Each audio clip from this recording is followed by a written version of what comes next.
Hi everyone, welcome to my flip through. I'm so excited whenever I'm flipping a finished sketchbook. It is the joy of sharing the completed sketchbook with all the work that I have been doing, as well as for myself. It's like a fresh look into what I have been working on, what I have enjoyed, which, you know, oftentimes it would be a long time ago, which I would have forgotten about. So a certain art supply that I was into at that time, or there could be slightly unfinished pages which at that time I didn't feel inspired enough to work on them. However, today I could be into a new art supply and then get a new idea of how to complete the page, and you will see what I mean in a second. So let's have a little look at the pages. So first of all, this is Strathmore Mixed Media soft cover. I really enjoyed the sketchbook, and in fact I tried to find if I can get another one now on Jackson's, and I haven't seen it there in stock in this size, and I might check out Amazon.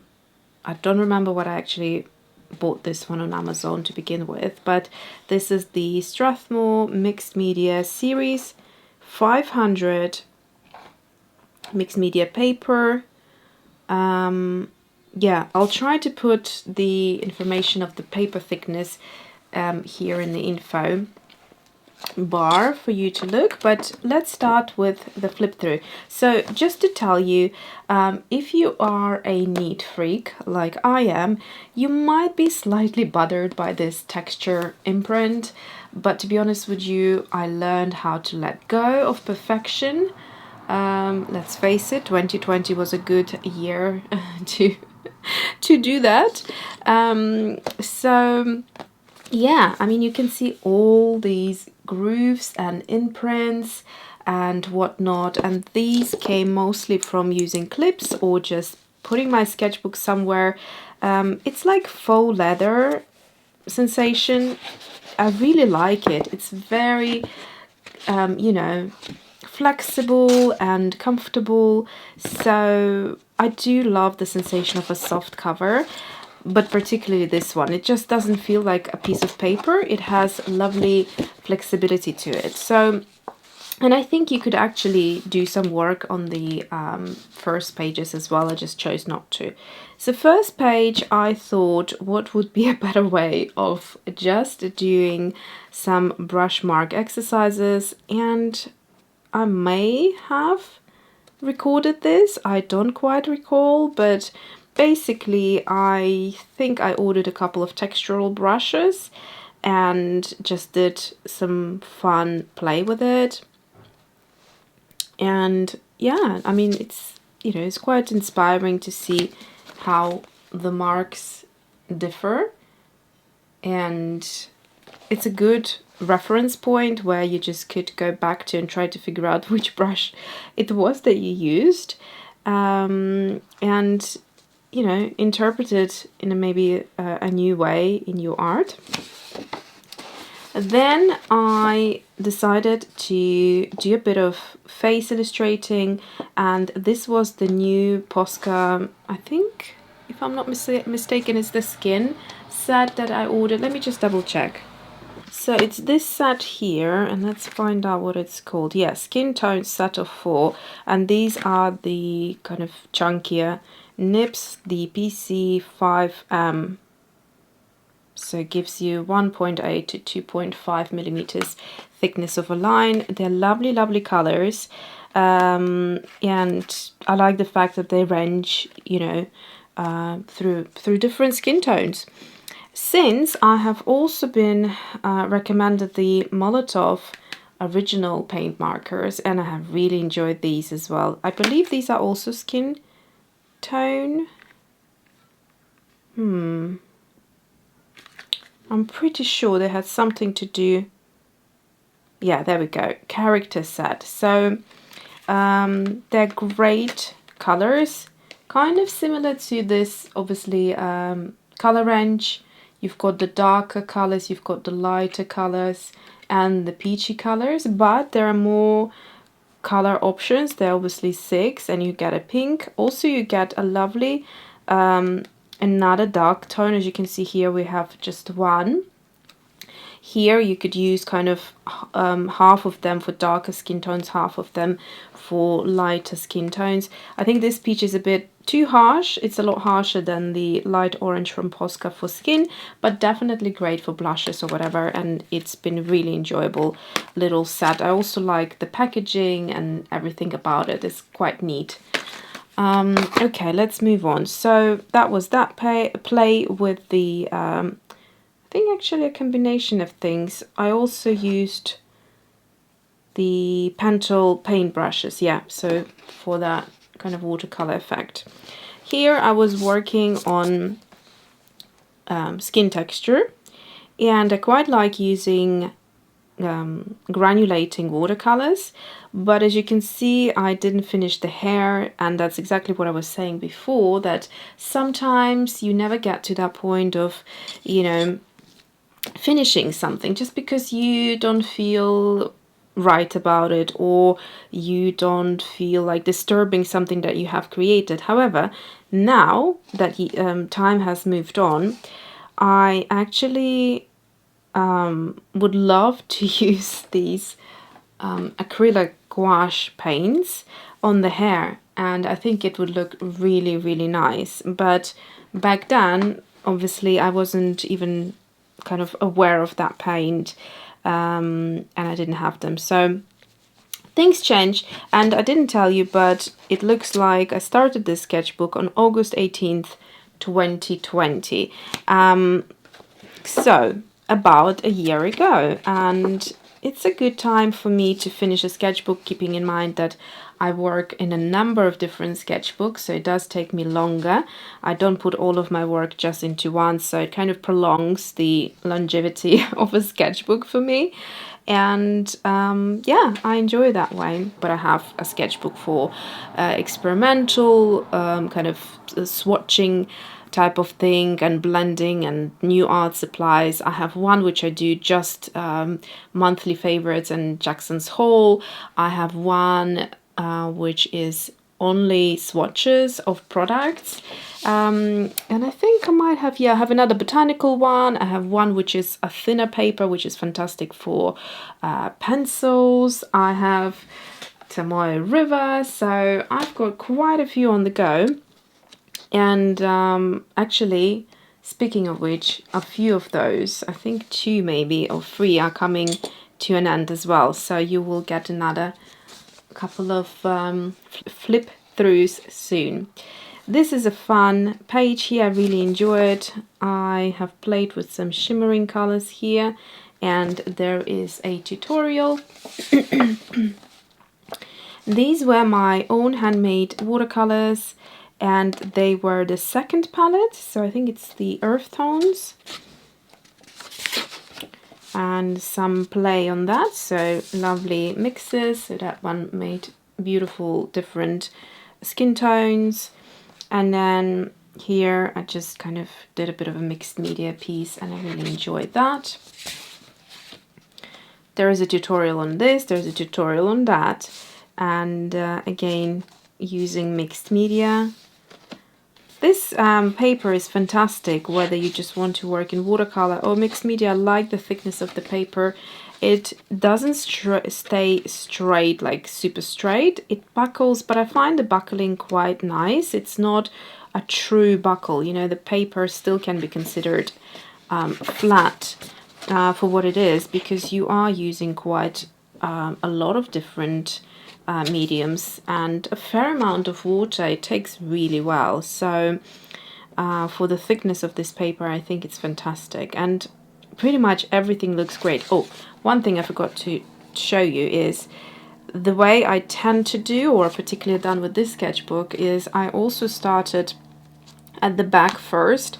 So I've done all the different mixed media art supplies that I could think of, just to see how the paper responds to them, and how they you know, react, how the art supplies react on the paper, how they look.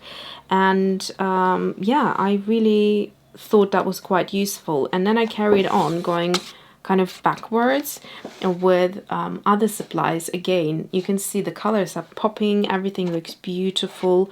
I don't think there's a single art supply here that I tried and would say it doesn't work. I think sensibly, probably alcohol markers wouldn't be a great choice unless you want to skip every page, but then you know you need a special alcohol markers paper if you don't want the alcohol marker to bleed through on the reverse side. So here are pencils, more watercolors, and I think that's about it. So I've done this lovely swatches. So these are just watercolors and these are pencils. Everything looks beautiful, and that's it. So then we go back to the front of the sketchbook, the working pages. So here I just done some experimental work, and these are very much autumnal colors, and you can see it was done in October. Then Peerless, this is the transparent watercolor. I think this was the you know, the Enchanted, is it Enchanted Faces? Let me just get that quickly. It's the expressive faces, and I absolutely loved it. I got it sent by my lovely viewer, and it's yeah, they have been so much fun, and you can see how intense the colors are, and yeah, really enjoyed those. So you get 10 authentic colors in them. And what else do we have? We have colored pencils again. This is when I kind of started learning how to use colored pencils, how to blend them, how to layer them. And I can see now, so this is November, and we're now in August next year. So basically I would use a bit more layering here to finish it, but it's fun to just look back how you learn, how you progress. And then some abstract kind of swatches. I think I was working on this face here. This was sort of inspired by Frida Kahlo, but the face it looks nothing like hers, but just the you know, the hair and the earrings and the kind of the lip and the brow. I really sort of, I find her very inspirational, so that's my kind of vibe here. And then whatever leftover paint I had, I just decided to swatch it on the next page, and quite like the color combination there. This was around Christmas time, yeah, December, so I did some baubles and things like that, revisiting one of the illustrations I've done a couple of years ago, and I really enjoy that, so I kind of did a full page here. Then we have Derwent Lightfast. This is when I did the swatching of the big set. And then here another Frida inspired illustration. This is kind of like the Mexican dresses. I forgot the name of it. And then we have Van Gogh palette, which I have a series on that subject matter. So I looked into Van Gogh's. Obviously he was painting with oil paints, but I translated it into watercolors just purely for the color palette. And yeah, so this was his first color palette, which was quite sort of dull in a way, and then he discovered Impressionism when he moved to Paris, and his color palette changed quite a bit, which I think we'll see in a minute. Yeah, so here is his changed color palette, and you can see you can do lovely, much more brighter kind of mixes with that. So I just thought I'll translate oil paints into watercolors and see how it sort of works. I thought that was a fun way of looking at paint or color in particular.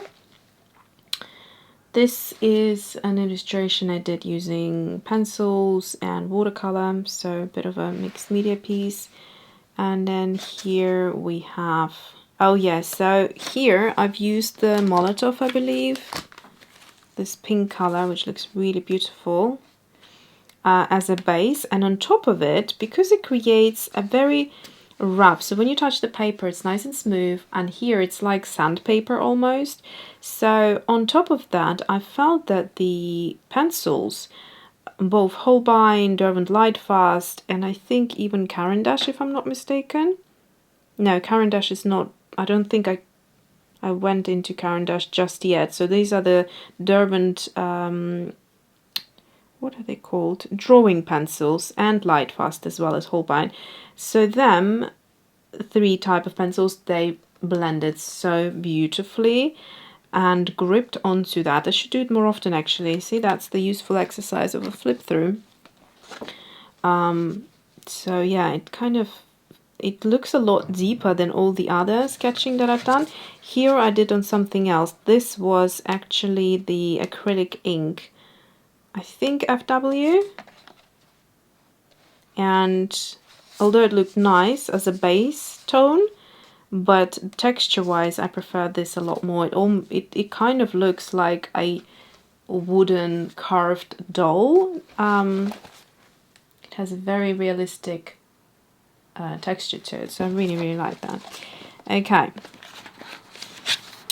and then we have the makeup palette. So this was when I filled up the Etcher palette, which I showed you in my recent travel art supplies kit, the minimalist one, and these are the colors that went into it.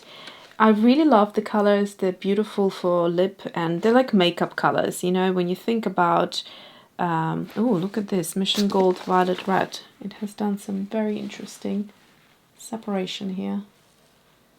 Purple. Yeah, so if you think about your makeup palette, usually sort of you find, if you look into lip colors, this is what you would find. Obviously, if you wanted to then elaborate on the eye makeup colors, you would need a lot more than that. So I found that although these colors are beautiful, I wanted to have more. The other thing is I created loads of skin tones mixes with those colors, so you can go beyond this, beyond and above. So you can do loads more by mixing them, but obviously you don't have any of the greens, any blues, purples by choice I didn't include, but I would love to have like Payne's Grey, and maybe even some darker colors, or yeah, I think that would be quite useful. Here we have Luminance Portrait color palette. I think this is when I started discovering them, so March 2021. I might have bought a couple before and really enjoyed them, and I think this was like a big purchase where I got quite a few colors. And then there's some extra colors here. So here you can see I included some of the grays and the blues for the eyes. So that's quite useful to have. So I might, next time I fill up my Etcher palette, I might include a couple of these colors as well. And then, yeah, did a bit of work, I have to say. My blending has improved a little bit. Let me just show you as an example. So obviously this is different paper, but I think the blending has been more successful recently. And it just takes a couple of months to just practice. This is, I think I based a class on this page.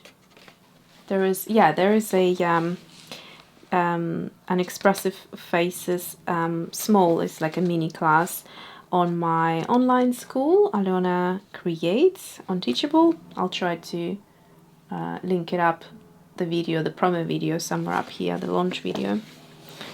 And these are, what are these? I think this is actually from the class, so I didn't want to show you that.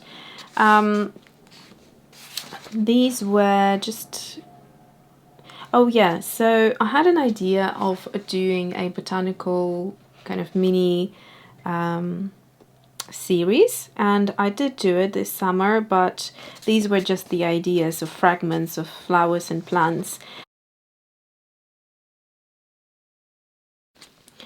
So then we have Holbein Luminance Derwent Drawing and Derwent Light Fast. A little illustration here. This is supposed to be eucalyptus.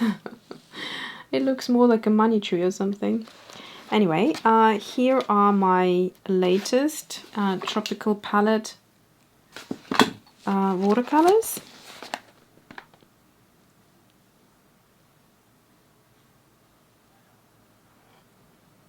So that's that.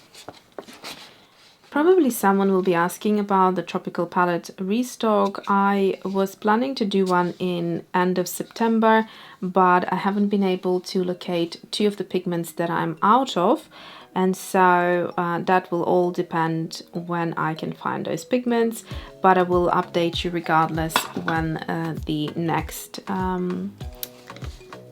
restock will be happening. Here again, a little bit of a fun swatching. These were from the class, so I can't show you those.